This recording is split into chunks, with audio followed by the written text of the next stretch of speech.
To the Director of Project Freelancer from the Oversight Subcommittee Chairman. Captain Reavers, we've got something over here. Dear Director, I want to thank you in advance for your openness in response to our subcommittee's request for more information. We were disappointed that your recovery force reported a total loss at Outpost 17B. We had hoped there would be at least one soldier left that could shed some light on the situation.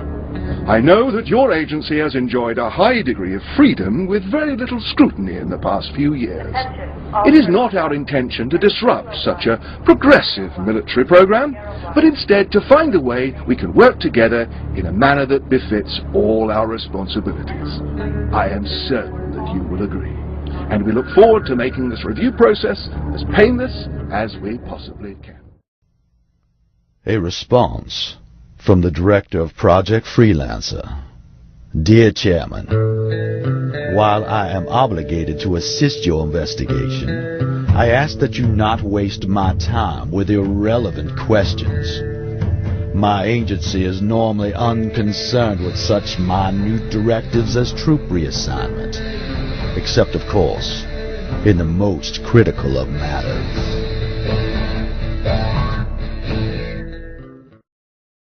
Dear Director, due to your busy schedule, we have begun interviewing members of your staff.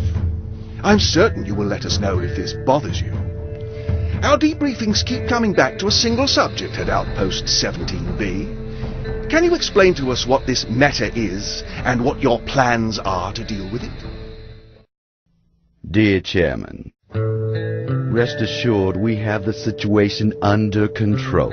While the Meta is proving to be an elusive enemy, our recovery agent is already closing in on it. I expect this incident will reach a conclusion soon, and I will be able to return to my research, hopefully without further interruption.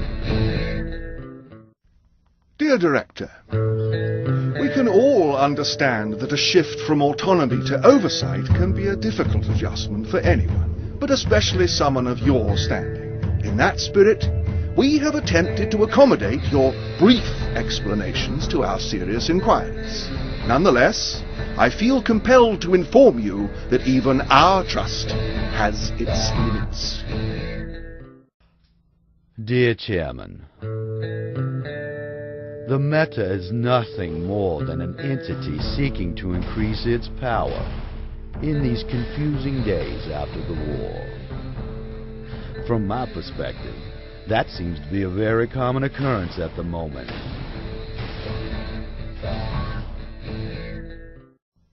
Dear Director, your program was granted the use of a single artificial intelligence unit for implantation experiments. Yet, the department records clearly show multiple agents in the field with implants during the same time frames. Surely this must be a logging error, and we anticipate a corrected document soon. Dear Chairman, I understand your concern that increased activity would bring increased risk.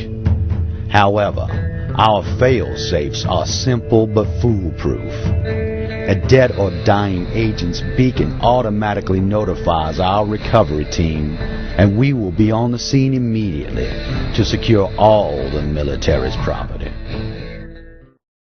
Dear Director, I feel you're avoiding the question. If this target was already in possession of an AI unit, how was he able to secure an additional unit from Agent South? Would not that verify, as we indicated earlier, that your program now runs experiments with more than one artificial intelligence? If so, where did these additional AI come from? And more importantly, how did your agency procure them? Dear Chairman, our records in this matter are impeccable, and I will refer you to them. It is true that we were granted the use of only one AI program, yet with special permission to conduct our experiments. That is all we were allowed to do, and that is all we have done. Of course, I am sure that you will agree that the core mission of any scientific endeavor is to find creative solutions to unexpected problems. Dear Director, do your creative solutions include the circumvention of the safety protocols that every member of the military must follow? If they do not, then I fail to see how an enemy has managed to secure not one, but several of your experimental AIs. The protocol is not a guideline, dear Director. It is doctrine, and no one is above its rule. Dear Chairman, I too hold the protocol in the highest regard. The doctrine kept us all safe during the Great War. If you are insinuating, sir, that we violated it in any way, or that we were derelict in our duty to the military, well then I suggest you be direct and tell me exactly how we did so. Dear Director, our laws are not designed to outline every possible infraction that may take place. However, the spirit of the law is clear. Blatant disregard for the safety and well-being of our citizens in any form will always be a punishable offence, regardless of how well or by whom that offence has been justified. Dear Chairman, sir, while I appreciate your concern, allow me to correct you in one area. I value all our subjects' well-being, but I revere above all else our ability to continue as a species, our ability to survive, and no committee, no bureaucrat will ever convince me otherwise. Dear Director, please do not attempt to recast this investigation as some type of personal vendetta. Our questions to this point have been fairly standard. Your reactions have not. As such, we have secured all your records and logs by the authority granted us by the UNSC. Now we shall see exactly what it is that you have to hide. Dear Chairman, I imagine this investigation of our program is providing you with the kind of attention that politicians crave so much. How very predictable. What has surprised me most about mankind during the Great War is not our ability to adapt to the new arenas of conflict, but instead our willingness in victory to so quickly return to the old. Dear Director, it is now clear that your agency and its primary program, Project Freelancer, have abused the trust and freedoms that the Oversight Subcommittee has provided you. Your abuse of the Alpha AI will now become the subject of a criminal investigation. I'm sorry, Director, but you have seen the end of my patience. Dear Chairman, I don't give a damn about your committee and its opinions of my work. Have you forgotten, sir, we were at war? A fight with an alien race for the very survival of our species?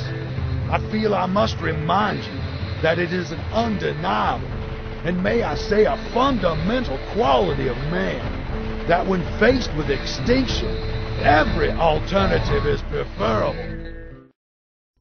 To the Director of Project Freelancer, I write to inform you that by the authority of this subcommittee, officers have been dispatched to place you under arrest, and we expect your full cooperation. Congratulations are in order, I suppose. When they write the new morality protocols for dealing with AI, I'm certain they will name entire sections of the doctrine after you. It seems that you will earn your place in history after all, dear Director. Dear Chairman, I am disappointed by your decision to press charges, but I am not surprised.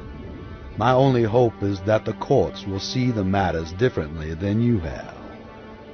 You see, I never had the chance to serve in battle, nor did fate provide me the opportunity to sacrifice myself for humanity as it did for so many others in the Great War. Someone extremely dear to me was lost very early in my life. My mind has always plagued me with the question, if the choice had been placed in my hands, could I have saved her? The memory of her has haunted me my entire life, and more so in these last few years than I could ever have imagined. But given the events of these past few weeks, I feel confident that had I been given the chance, I would have made those sacrifices myself. Had I only the chance. I know that you disagreed with my methods and that others will as well. This is beyond my control. However, I cannot imagine that any court would be able to convict me, no matter how low their opinion of my actions might be. You must understand one basic fact for all this to make sense, my dear Chairman. These AI, they all come from somewhere. They are all based on a person. Our Alpha was no exception. And while the law has many penalties for the atrocities we inflict on others, there are no punishments for the terrors that we inflict on ourselves. So you send your men. They won't find themselves a fight. They'll only find an old man tired, but satisfied he did his duty. An old man weary from a mind more filled with memory than it is with hope. Sincerely yours, the former director of Project Freelancer, Dr. Leonard Church.